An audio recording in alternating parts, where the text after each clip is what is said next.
The Simone Feiler Podcast, giving authors a platform. Welcome to the podcast. Chatting with the inspiring Kate Johnson on the Simone Feiler Podcast today. Kate's recorded her debut audiobook with me at Sydney Audiobook Production.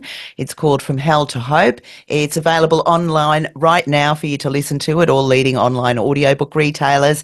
It's a personal story with the driving message about recovering from an alcohol addiction.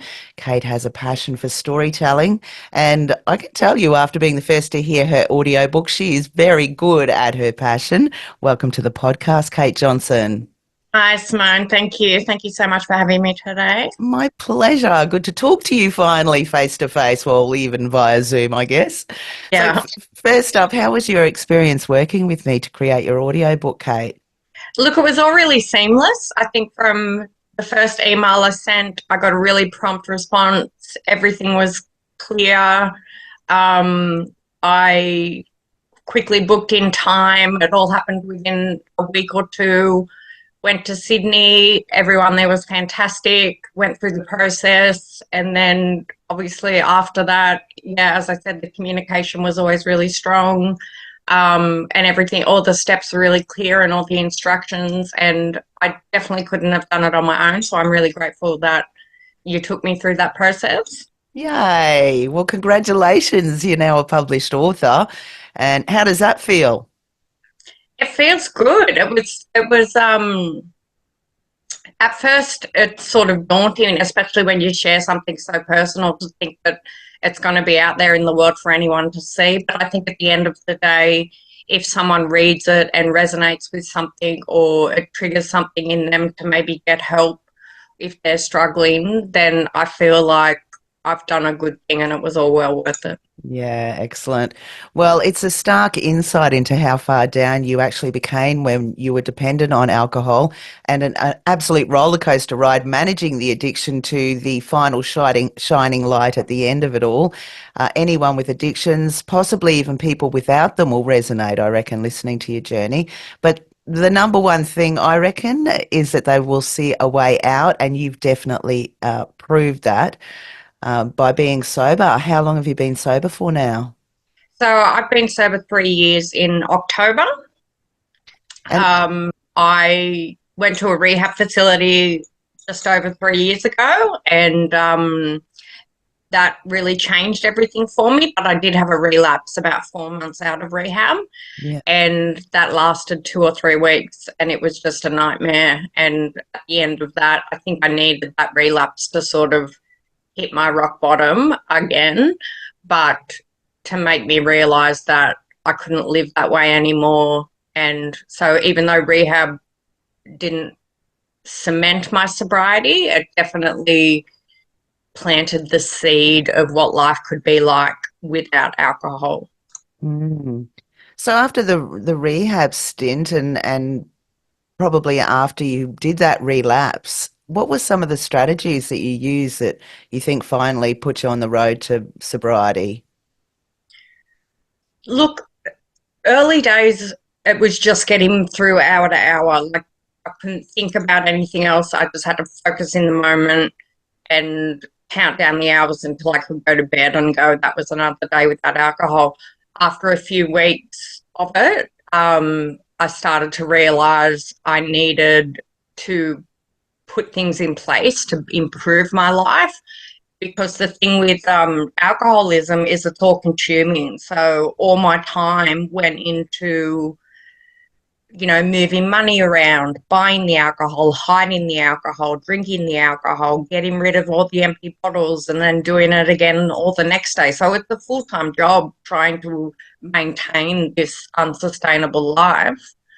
And when you stop, you all of a sudden have all this time on your hands, and it can be dangerous because it would be easy to slip back into, I'll just have a drink because it'll make time go quicker. I always felt like alcohol sped up my life, so I didn't have to deal with it. And take that away, I needed to come up with solutions that helped me get through that time. And I think the biggest anchor for me was I started doing volunteer work out in the community. And through that, I met people with similar experiences, and I met people with similar passions to me. And slowly I started to build my presence in the community and started to reach out to certain groups and start helping them, and using my skills to help them. And in turn, it helped me, and it helped me flourish, and it helped me, I guess, fill my cup so that I can then be a better person. So... So you're obviously still involved in some of these community and volunteer roles. What sort of stuff do you do? So I started out by just joining my son's school P&C and just help them with some fundraising activities and some events throughout the year. I had a background in marketing and events, so I helped them there. And then I reached out to a group called the Hunter Diversity and Inclusion Collective, and they were looking for some support, so I started helping them, and within a couple of months they asked me to be on their board, so I served on their board for 2 years. What else did I do? I reached out to the Hunter Volunteer Centre here in Newcastle, and they were looking for someone to do their events, so I started doing their events for them, and I still do that today. I reached out to the Suicide Prevention Network, which is very close to my heart. I've been impacted by suicide, and I've been through suicidal ideation myself, which I've been hospitalised for many times. And I was able to connect with them, learn what they do in the community, start doing events with them, start going to markets, community days, and just talking to the public about suicide awareness and mental health awareness. And then I also started podcasting. So I do a podcast called Talking Inclusion, where I talk to people from all walks of life across the Hunter region, people with lived experience of disability, lived experience of mental health. I've spoken to drag queens, people of colour, people of small stature. So I still try to do that now. I don't do it often, probably once every few months. And yeah, so I sort of build up this resume, I guess, of putting my fingers in lots of different pies around the community and trying to find my place. And just this week I got offered a paid position with the Suicide Prevention Network. So my volunteer work has grown into a paid role, and I'm so excited because now I actually get paid to do my passion. Wonderful. And so it won't even feel like work. How good's that? You've come such a long way. So, like, going back, did you need to look at the triggers that made you sort of turn to alcohol? Did you investigate that? Look, I was very young. So when I was 13, I lost my uncle, my dad's little brother, to suicide. That completely changed my world because it was my first experience with a death, but it was my first experience with suicide, and the knowledge that someone could choose to remove themselves from this world, it really shook me and has never really left me. I still think about it every day. It's still something I try to process every day. So I was really young when I first tried alcohol, and it wasn't so much as a rebellion, but more of a refuge. Like my family was out for the night, and I just got into the liquor cabinet and started drinking, and immediately everything else melted away, and I just was having this great time. The night didn't end well for me. I wasn't very well, but those first moments of that alcohol sort of hitting my system and my body just sort of responding in a way that was like relief.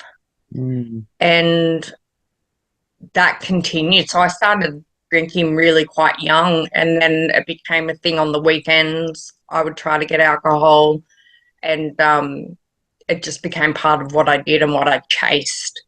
And, by the time I was 18, I was just drinking all the time. I was working in a cafe, and all my money just went to being able to go out every night and drink. And then, I think at that age it was just, oh, Kate's just a party girl. That's what she does. Like, it was never, she has a problem with it. And then when I was in my early 20s, I actually moved overseas. And so I lived in Europe for 2 years. And over there, it was fantastic because everybody drank in the daytime and in through to the nighttime. So I would just go on these like days of binge drinking and partying and getting up and doing it all again. And it never really stopped. Even when I worked in pubs and we would drink behind the bar and we would have shots all night, and it was just part of the culture. And so, again, it was never like Kate has an issue with alcohol. It was just Kate's wild, and that was sort of my persona. Yeah. And in that crowd as well, I guess. Yeah, for sure. And when you're a backpacker, like, that's just what you do. You travel around, find all the pubs you can find. And I came back to Australia, and I think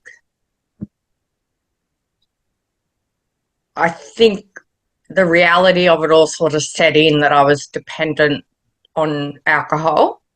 But I managed to go to university. But when I was 27, I'd struggled with depression since my uncle had passed away. So I'd been on medication since I was about 15 for depression. When I was 27, I experienced this period, which later found out was called hypomania, where I was quite elevated and I was sort of living on this different plane. And at the time I remember thinking, wow, this is how everyone else must feel. Like, I was the opposite of depressed, and I was running around and achieving things and doing all this stuff, and life was wonderful. And I thought, wow, this is fantastic. Like, I feel like I'm cured, and this is how everybody else must feel. And then it turned into obsession, paranoia, starting all these tasks and not finishing, spending all this money on things that I didn't need. And then it slowly started to get worse and worse and worse, to the point where I thought everyone was out to get me. And when I was at work, a customer would walk in and I'd be like, oh, they're here for me. They're going to talk about me. Wow. And I was in the middle of a lunch service and I just lost it. And I shut the restaurant down, went to my GP, and she sent me to hospital. And I actually stayed on a mental health ward for a month. Right. And was diagnosed with type 2 bipolar. So I'd experienced a period of hypomania. So unlike type 1 bipolar, it wasn't full-blown mania, which can lead to psychosis and things like that. It was more just an elevated state. But then those crashes are really bad. Yeah. So I came off the other side of that, ended up in hospital, had a diagnosis, everything was okay, went back to uni, plodded along for a few years, just still drinking and doing everything I'd always done, but I was medicated. I fell pregnant when I was 30 and honestly thought this was my ticket to a happy life. I thought, once I'm a mother, nothing else will matter and the world will revolve around my child, and I'll have all this love in me. There'll be no room for any of this sadness that I carry around. And so I put a lot of pressure on my unborn child to sort of be my cure for everything. Yeah. And had my son, and I really struggled. So about 5 weeks in, they diagnosed me with postnatal depression. Wow. And then we had to do a lot of medication changes, what with breastfeeding and things like that. And then I started drinking again quite soon after. So I stopped breastfeeding so I could have a drink. And that started leading to day drinking because I was on maternity leave. Right. So, and this lasted about 10 months. And then I had a really bad breakdown. An ambulance had to come to the house and take me back up to hospital. So I spent another month in a locked ward. And, and then got out of that And that's when the cycle just started that went on for another 8 years. And it was me, I guess, living life on a tightrope and drinking, crashing, becoming suicidal, getting put in hospital, getting out, trying not to drink, inevitably drinking again. And it just went on and on and on. And then about 4 years ago, I had a really terrible depressive episode where I actually planned to take my own life. I thought, this is it. Like, everyone's going to be better off. My son will be better off. And that's what you get to. You get to that point where you think you're such a burden on everybody and I thought that he would be better if I wasn't around. Wow, that's really And sad. my doctor put me back into hospital and we started electroconvulsive therapy. So I did 10 rounds of that, and it's a very blurry time because it messes a bit with your memory. But something definitely did shift, and I do see that therapy as a positive thing in my life. Wonderful. And then I came out of hospital and I was determined to be sober. Didn't last long. Started drinking, and that's when things really ramped up. That's when I started drinking in the morning. I started drink driving, and that went on. How was your self-talk at the time when you were going through that? Did you sort of say to yourself, I've got a problem, or did you kind of think this is all okay? Like, did you? I knew I had a problem, especially, I was hiding it all around the house. I was so ashamed. Every morning when I woke up, I was so ashamed. But it got to the point where I could not function unless I had a drink when I woke up. And then I had to, at intervals through the day, so I would keep alcohol in my car.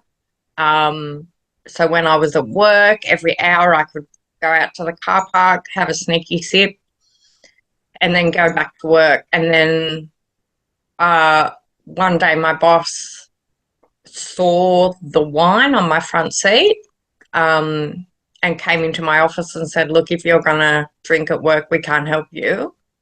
And they'd been so good to me in the past with all my hospitalizations that I was like, oh, God, like, I'm going to lose my job. And then things just kept getting worse. And it's not sustainable because you can't function like that for a long period of time. Like, something has to give at some point. Yeah. Whether it's I end up in hospital again, whether it's I take my life, whether it's the alcohol that kills me, I get arrested for drink driving. Like, there's all these outcomes, these what ifs that are going to happen if I continue in this behaviour. Yeah. And so that's when I decided to go to rehab shortly after my boss spoke to me. And so I went to a detox facility beforehand. So I was there for 3 days, and that was horrible. And then went to a rehab down in Sydney, and it was a really lovely place, and everyone was fantastic. It was run by alcoholics. So everyone there had the lived experience. They knew exactly what you were going through. You could talk about anything. And so that was really good. And did it make it easier being in that environment where you knew that they were getting through the same, the same feelings and the same hardships and addiction that you were? Definitely, to the point where you're almost scared to leave because you're safe. Yeah, right. When you're there and you're surrounded by all these people that They've know done exactly it. what Yeah, you're going through. it gives you strength, I guess, being around other people that have done it. Yeah, and then all of a sudden you're back out in the world and you've got to learn to function. That's the hardest part. Yeah. So who was your support when you went home then after the rehab stint? Well, look, my family's always been a big support. My parents are amazing. My partner's amazing. And even though he was at the end of his tether, he visited me in rehab, and I could sort of see him, relaxing a bit, like, okay, she's getting better. And then those 4 months I was sober, he was really good. And then when I had my relapse, A couple of weeks in, he sat me down and said, look, I can't do this anymore. Like I'm going to leave, and I'll take Drew and I'll get custody and all of this. And I remember thinking, oh, I'll just get my own place and then I'll just drink like I Wow. want to drink. And that's like such a horrible thought to have. It's such a selfish thought to have, but that's what the addiction does to you. You put you're number one. How do you sustain this addiction? How do I keep going and living how I want to live? And then it was a couple of days after that I decided I needed to stop. And he never did leave me.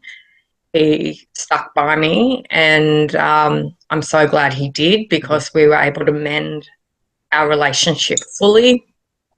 But I had to earn his trust back, because I was lying to him constantly. For many years in our relationship, I would go out at night and not come home. And so I had to build that trust back up. And 3 years later... He obviously loves you very much and has done. Well, we've been together for 18 years now, so he's been there through all of it. Yeah. So kudos to him, because there's no way... There's a lot of people that wouldn't put up with what I put him through. Yeah.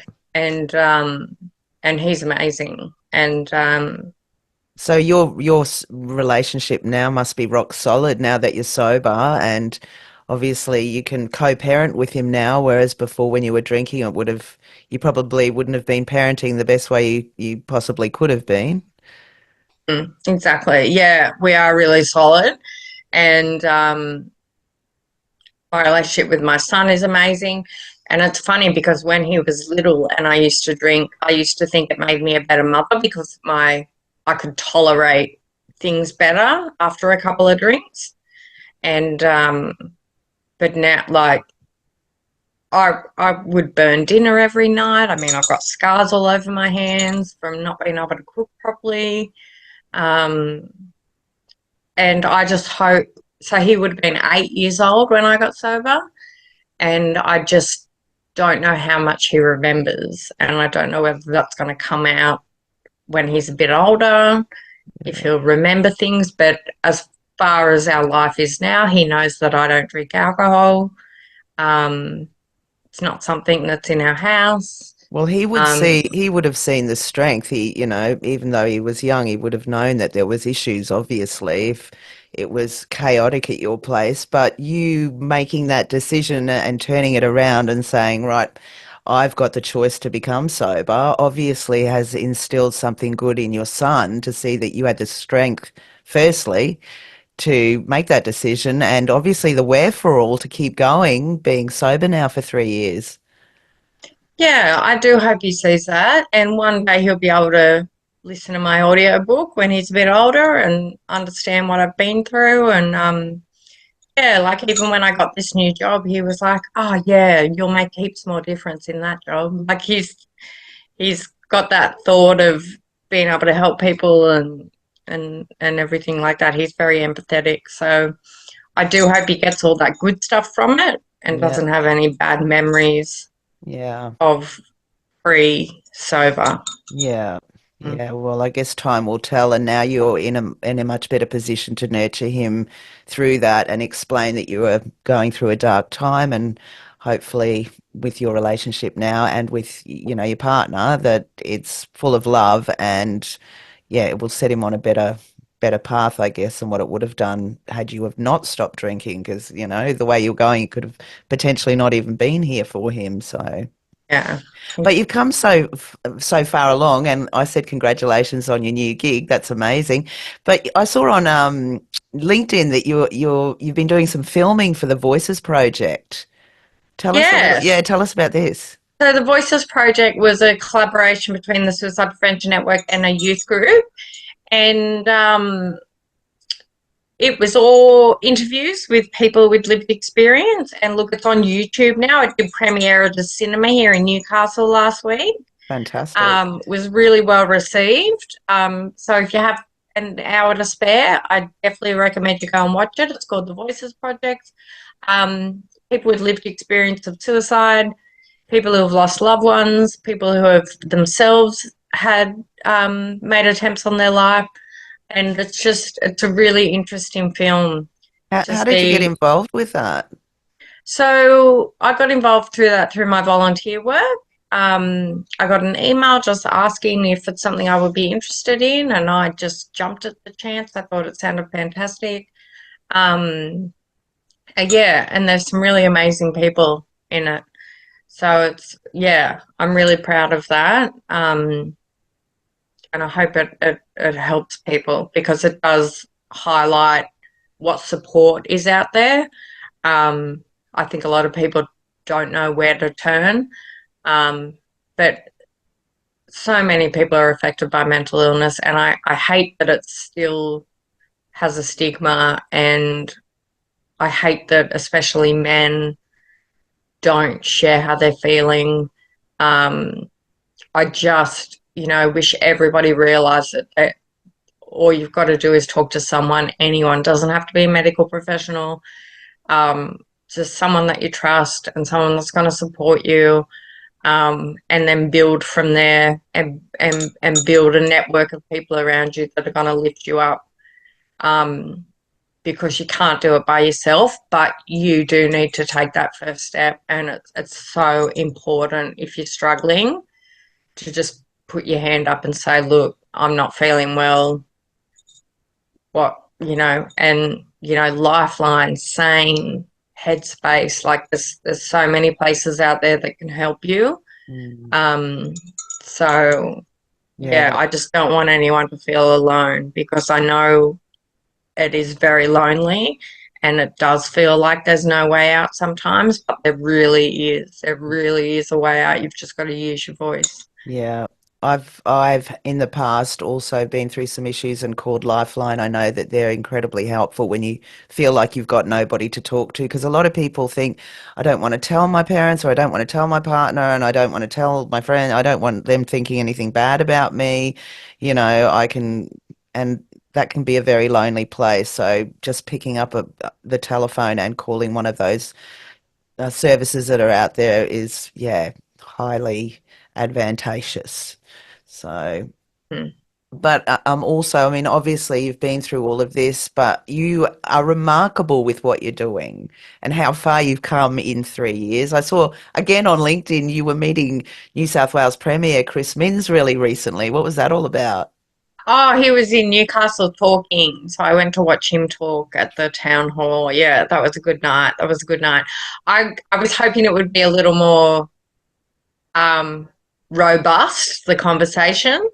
It was very like, here's what we're doing, check boxes, and I was like, people need to stand up and say, what are you doing about this? And what are you doing about this? Look out, you're going to be in the government soon. I know. I really wanted people to challenge him, but it was a very nice evening. It was very, very nice. Yeah. You're very feisty. That's awesome. So, looking back on all of this, how far you've come since, well, first of all, I want to ask you about writing your book. What inspired you to write From Hell to Hope? Or how did how did that spark just happen? I just got this urge to put it all on paper. I was just literally sitting in front of the computer and I was like, you know what? I need to write some of this down. And it only took me a couple of days just to get it all out of my system, because it's not a very long audiobook. It's only 7 chapters, so it's quite concise, but it's just the key moments in my life. They definitely pack a punch, each one of those chapters. Yeah, I think I just needed to be short and sharp so that people could just read it in half an hour and feel what I went through and realize that, they can get through hard times as well. Yeah, people can turn it around. So if people are thinking, I'm really struggling here with any addiction, really, if it's alcohol or drugs or whatever, what would be your advice right now to them if they're listening to say, do this as a start? Well, I think first they need to tell someone. Um, they need to tell someone to get the wheels in motion. I think a really good starting point is always your GP. If you've got a good GP, find a good GP and hold on to them. I had an amazing GP and she completely changed my life. And she was my connection to everything else. And so I think going to the GP, struggling with alcohol, she recommended that I go to AA, which was really useful in the beginning, to be around other people, hear shared stories. You don't have to share, you can just go and listen. I'd encourage people to try a meeting. They're really helpful. Everyone in the room has their own story and you'll always resonate with somebody else there. It's a really good way to build connections with other sober people. There's Smart Recovery as well, which is a bit different to AA. It's just like smaller groups. And that's a really good one too if AA is a bit overwhelming. And yeah, start with your doctor and go from there. If you need detox, there are public detoxes which are free. I know rehab can get quite expensive, but there are some really good rehabs around as well. Don't feel ashamed about it. It's a good way to just disconnect from the world and be around people that know what you're going through. But yeah, I'd start definitely, if you can't talk to a family member about it, then definitely go to your GP. Good advice. So now where you are at, how does it feel looking back? How do you feel looking back since you've kicked it? And, reflecting on how your goals basically that you've achieved since you kicked it to the curb. Yeah, it's interesting because I think about it and I think, wow, it took me 38 years to sort of sort myself out. And I think, wow, that's a really long time. Like, do I have any regrets that I didn't do this sooner? But at the end of the day, I think everything led me to where I am today. And yes, it took me a long time to get to a point, but that's what I want to emphasize with especially younger people out there that are struggling and don't really know what to do, because life can change very quickly. Life can change very slowly, but it does change. And what I was going through when I was 15, 16, nobody sort of said to me, it's okay, like, you can take your time, it'll be fine. Like, I had to drop out of school because I was unwell, so I didn't do my HSC, and that was like a big deal. Like, wow, she didn't do a HSC.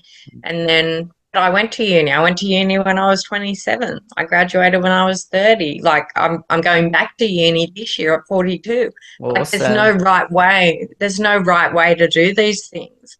And young kids are so pressured at school, and I just think it's not important. Like, I know it seems important at the time, but you can do anything you want to do, and there's pathways to get you there, and it doesn't have to be the routine society pathway that everyone thinks you should take. Yes. Like, yes, and see the world and experience different things, and then you don't have to know what you want to do when you're 18 years old. You don't have to make a decision on what you're going to do for the rest of your life. It doesn't matter, because there are ways to achieve your goals, and it doesn't have to be one straight line. It can be a big curveball, and that's definitely what I've done in my life. And, it took me 38 years. It doesn't have to take you 38 years, and I hope it doesn't take you 38 years, but that's whenever I think that's really, really good advice, that you don't have to follow the norm, and you don't have to feel pressured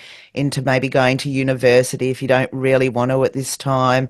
You might change your mind in 5 years and go back and go to university and study something completely different that you thought you were into back then. It's not a destination, it's a journey, the whole thing, life. So But as long as you're doing the right thing by you and you're feeling good, would you agree with that? You know, in your own mind, basically, especially with your self-talk.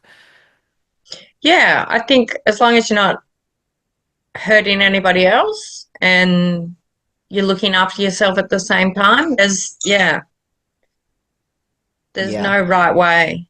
There's no right way. yeah. Well, you've achieved a lot. I mean, Just get there how you can. that's right, and try and be happy along the way. Um, well, I mean, you've been overseas. You've lived a fairly fulfilling life. You've got, your son. You've got a lovely partner, and now you've got been working volunteers. You've been to university. You've got your comms degree, and now you've got a job where you're getting paid. And what do you think is next for Kate Johnson? Ooh, I'm not sure. I definitely want to do a lot more out in the community, and I think this new role will enable me to do that. I'd love to connect with other community groups in Newcastle that are doing things in the mental health space. See what partnerships we can build, because I think we're stronger together. And there's little groups doing all these different things, but they don't know about each other. And I'd love to be someone who brings people together. We're having a big expo in Newcastle. It's the first mental health and wellbeing expo. Yeah, And I'm so excited to get all the groups together that are doing good things in the Hunter, and for them to be able to network and see what else is out there, and for the public to be able to come along and for free and see everything that's on offer that can help them. that's So I'm such a really great, excited about yeah, that. that's such a great idea. And are Yeah. you recruiting for that as well at the moment? So I am helping get the Word services out. in. So Right. we want 100 people there. I think we've got about 50 so far. So it's filling up fast. It's in September, Um, isn't it? yeah, yeah. So super excited about that. And then we're having a community festival for 3 days in December, which will be down on the Newcastle foreshore, and that'll be a fantastic free event, like food and activities and rides. Well, the future looks bright, Kate, from where I'm sitting. Yeah, same. You're doing really well. So, and From Hell to Hope, your debut audiobook is out and available everywhere for everybody that wants to listen. And how can people find you and connect with you? So I'm on LinkedIn, Kate Johnson JP. That's the best way to get me. And you're up for giving anyone advice that might want to, just reach out to you should they have a problem? Yeah, definitely. Feel free to Fantastic. message me. Well, it's been great working with you and creating your audiobook with you. I think you're a star. You're an excellent storyteller. And I really appreciate you joining me on my podcast today, Kate. Thank you. Thank you so much, Simone, and thanks for all your help with the audiobook. My pleasure. I'm just so pleased that we got to do this. Thank you. Thanks for joining the Simone Feiler Podcast. What's your story? Contact Simone for a chat at brisbaneaudiobookproduction.com.